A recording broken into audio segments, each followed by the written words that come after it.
이펙티브 자바 아이템 31 한정적 와일드카드를 사용해 API 유연성을 높이라 발표 시작하겠습니다. 발표 내용은 다음과 같습니다. 생각보다 그 발표할 내용이 부분이 많아서 두 영상으로 분리해 준비할 예정입니다.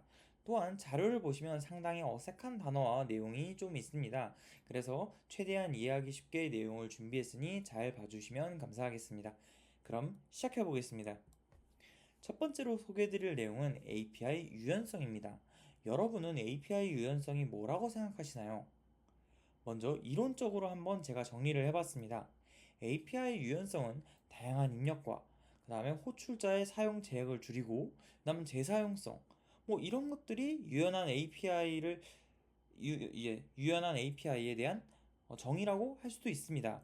그럼 저희는 프로그래머답게 코드로 만나보면 이해가 좀 더 쉬우니까 바로 만나보도록 하겠습니다. 그리고 저의 발표에는 다양한 예시 코드가 있습니다.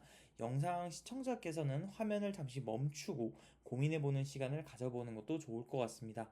다음 코드는 간단하게 요소를 출력하는 예시입니다. 과연 출력이 정상적으로 될까요? 결론은 컴파일 에러가 발생합니다. 그 이유는 매개 변수 타입의 불공변성 때문입니다. 얼핏 보면 인티저 타입은 넘버의 하이 타입이라 삽입이 될 것 같은데? 라고 생각할 수 있습니다. 하지만 타입 매개 변수로 정의된 상황에서는 불공변성 때문에 실행이 불가능합니다. 그럼 이전 코드를 한번 개선해 볼까요? 뭔가 첫 번째로 개선한다고 하면은 방금 전에 인티저 타입이 들어간다고 했으니까 그 타입에 맞는 알맞은 코드로 추가 정의할 수 있습니다.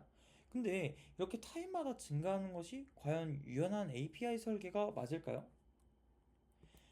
그래서 우리는 이전 아이템에서도 계속 언급되었던 제네릭을 활용해 화면의 코드와 같이 개선할 수 있습니다. 이로써 모든 타입이 출력 가능한 유연한 API가 되었고, 그 다음에 자료에 보이는 장점들을 누릴 수 있게 되었죠. 근데 여기서 제네릭만 알면 유연한 API 설계 언제든지 가능할까요? 그럼 이번 발표의 핵심 주제인 제네릭 타입 유연의 한계에 대해서 한번 만나보도록 할게요. 이번 예시 코드는 스택의 알고리즘을 코드로 구현한 내용입니다. 여기서 자세하게 볼 점은 푸시 올입니다. 메서드의 의미는 컬렉션 타입의 값을 받아온 것을 바탕으로 스택 데이터에 저장하는 로직입니다. 해당 메서드 src 매개 변수는 데이터 생산자라고 부를 수도 있습니다. 그럼 이렇게 구현된 코드는 성공적으로 실행이 될까요? 그럼 이전 내용과 이어서 팝올 메소드도 한번 만나보겠습니다. 이번 파라미터의 역할은 컬렉션 인자로 넘어온 바구니에 스택 데이터를 담아갑니다. 이를 데이터 소비자라고 부릅니다. 과연 이전에 살펴본 푸시올과 팝올 이런 로직들은 정상적으로 수행이 될까요? 이번에도 컴파일 에러가 발생합니다. 제네릭을 사용해서 유연한 API를 설계하고 싶었지만 이 또한 제네릭 타입의 불공변성으로 인해 어려움을 또 겪고 있습니다. 근데 이쯤 되면은 이걸 작성하는 사람은 의문점을 가질 수도 있습니다. 넘버 타입인 스택 안에 그보다 낮은 값이 들어갈 수도 있고 값을 받을 때도 충분히 그보다 높은 타입에게 값을 전달할 수도 있습니다. 그치만 불공변성 때문에 주거나 받거나 하지 못하는 상황에 처해 있는데 과연 이걸 어떻게 해결할 수 있을까 이렇게 고민을 할 수 있는데 다행히도 자바에서는 이러한 문제를 해결할 수 있는 방법이 있습니다. 그게 바로 이번의 핵심 주제인 한정적 와일드카드입니다. 제목을 보고 한번 내용을 추리해보면 좀 더 좋은 학습이 될 수 있지 않을까 생각합니다. 먼저 이론적으로 먼저 살펴보면 제네릭의 불공변성을 극복하고자 등장했다고 합니다. 그럼 이를 활용해서 이전에 발생한 문제를 해결할 수 있나 한번 살펴보도록 하겠습니다. 그리고 그 전에 이렇게 크게 두 가지 타입으로 나뉩니다. 상한 한정과 하한 한정입니다. 이름에서 헷갈릴 수도 있습니다. 익스텐즈인데 상한이라고 표현해 좀 어색할 수도 있지만 의미적으로 보면 익스텐즈라고 선언을 해놓으면 어디까지 받을 것인지 최대의 높이를 설정하므로 상한 한정의 이렇게 의미로 받아들여 주시면 좀 더 이해가 잘 되실 수 있습니다. 이렇게 두 가지로 어떻게 문제를 해결하는지 살펴보도록 할게요.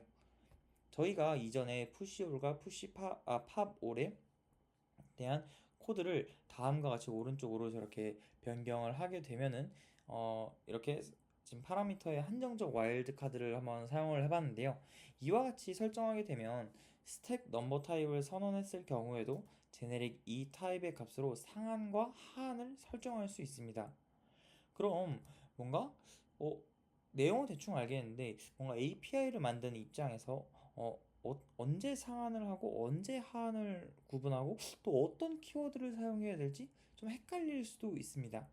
그러면 먼저 그거에 대한 해결책을 보기 전에 저희가 이전에 보았던 코드로 한번 되돌아가 보겠습니다. 푸시올과 팝올의 명칭을 생산자와 소비자라고 제가 아까 말씀드렸습니다. 해당 파라미터가 이 메서드 로직에서 하는 역할로 한번 생각을 해봅시다. 먼저 위에 있는 푸시올에서 그 src가 스택 데이터의 쌓기 위해 매개 변수를 활용하고 있습니다.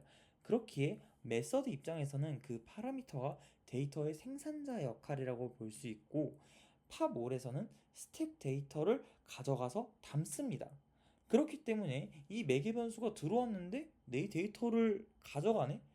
그러면 이 매개 변수는 내 데이터를 가져가는 소비자 역할이구나 라고 이렇게 생각해 주시면 좋을 것 같습니다.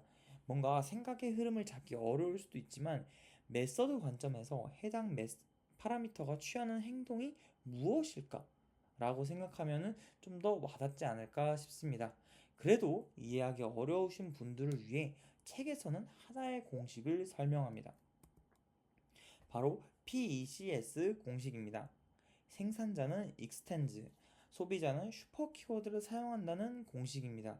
이를 또 역으로 생각해보면 extends 키워드가 있을 경우에는 해당 인자는 생산자 역할을 하구나, 슈퍼 키워드가 있으면 얘는 소비자 역할을 하구나라고 좀 읽음의 흐름도 받아올 수도 있습니다. 그렇게 한정적 와일드 카드의 장점은 이전에 사용할 수 없었던 불공변성의 극복으로 더욱 유연한 API를 설계할 수 있게 되었습니다. 추가적으로 여러분이 아까 PECS 공식을 이해하셨다면 앞으로 API 설계 및 해석할 때 읽기에 쓰기에 대한 명확한 구분을 할 수 있습니다. 이걸 좀 더 쉽게 풀이해 보면은 여러분들이 하나의 API에 대해서 궁금해가지고 코드를 살펴봅니다.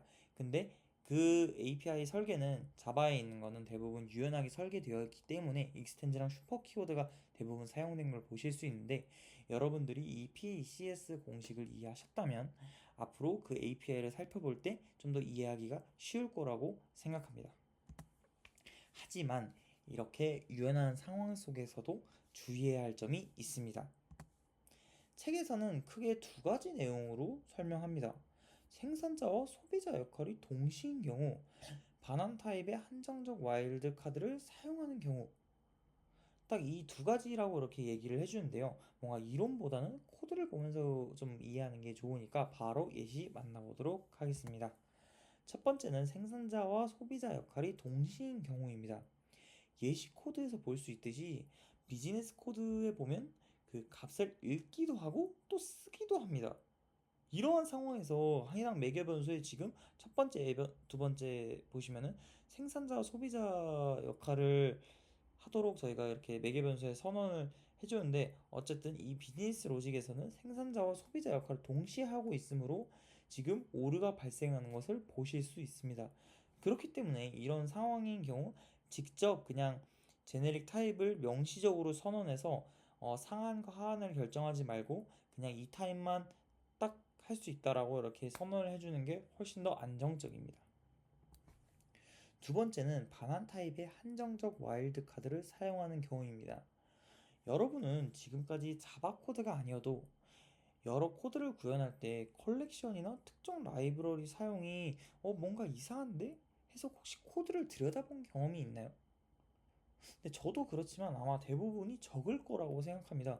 그 이유는 우리가 API를 사용하는 입장에서 그 메서드에 대한 인터페이스만 알고 그 내부 구현에 대한 자세한 사항을 몰라도 쓰는데 문제가 없기 때문입니다. 하지만 예시 코드를 보았을 때는 어떤가요? 반환 타입이 한정적 와일드 카드면 내가 어떤 타입을 써야 되지? 뭔가 이런 고민도 해야 되고, 그렇게 되면은 이 API는 사용자에게 책임을 전파하게 되는 겁니다. 이 책임 전파가 어떤 거냐면, 제가 방금 말씀드렸던 사용자 입장에서 타입을 어떤 걸 써야 될지 결정을 해야 되고, 그 타입을 결정하는 책임을 호출자인 클라이언트한테 주는 것입니다. 이렇게 되면은 오히려 복잡함을 야기할 수 있기 때문에, 이러한 이유로 한정적 제네릭 타입을 반환 타입으로 사용하지 않기를 권하고 있습니다. 자, 그러면 이제 학습한 내용을 가지고 심화 단계를 나아가 보도록 하겠습니다. 근데 여기서 책에서는 뭔가 공포스러운 말로 시작합니다. 이 책에서 가장 어려운 예제 코드가 아닐까? 라고 이렇게 시작부터 무서움을 주는데요. 한번 살펴보도록 하겠습니다. 예시는 우리가 가끔가다 사용했던 맥스 코드입니다. 여러분은 사용하면서 내부 구현에 대해 내용은 잘 몰랐겠지만 현재 위와 같은 형태로 되어 있습니다. 다만 아직 구현이 완벽하게 된 상태는 아닙니다. 여기서 여러분은 어떠한 리팩토링을 할지 고민해 보시면 좋을 것 같습니다. 그래서 이번 마지막 챕터에서는 이 지금 완벽하게 구현 안 된 이 맥스 코드를 가지고 차차 리팩토링 하는 과정으로 한번 실습을 해보는 시간입니다. 그러면 리팩토링을 시작해 보겠습니다. 먼저 첫 번째로 간단한 변경입니다. 이제는 그래서 지금 현재 리스트 인자를 보면 단지 값을 읽기만 하는 역할을 하고 있습니다. 그렇기 때문에 아까 PECS 공식 그대로 생산자의 역할을 하면은 익스텐즈를 선언한다고 이렇게 생각을 해주면 좋을 것 같습니다. 그래서 이렇게 익스텐즈를 선언을 하면은 네, 여러 그 인자들을 받을 수 있기 때문에 API 유연성을 높일 수 있습니다. 이제 두 번째 과정은 타임 매개 변수 선언 부분입니다. 어렵게 와닿을 수도 있지만 현재 위 예시에서 보았을 때 이 익스텐즈 컴페어러블 상황에서 컴페어러블 이 타입의 이는 소비자 역할입니다. 상한 한정으로 컴페어러블 구현된 객체만 받기로 원하는 지금 이 상황에서 그것을 탐색하기 위해서는 이 컴페어러블의 인스턴스를 탐색을 해야 되는데, 이렇게 안에서 이 타입에 대한 거는 소비자의 역할을 한다고 보시면 좋을 것 같습니다. 아마도 저도 여기서 이해하기가 좀 어려웠지만 좀 헷갈려 하시는 분들도 많을 것 같아서, 그래서 추후 아이템 31의 2부에 좀 더 자세하고 쉽게 설명해서 보여드리도록 하겠습니다. 마지막으로 PECS 공식과 비슷하게 책에서는 꿀팁을 전수하고 있습니다.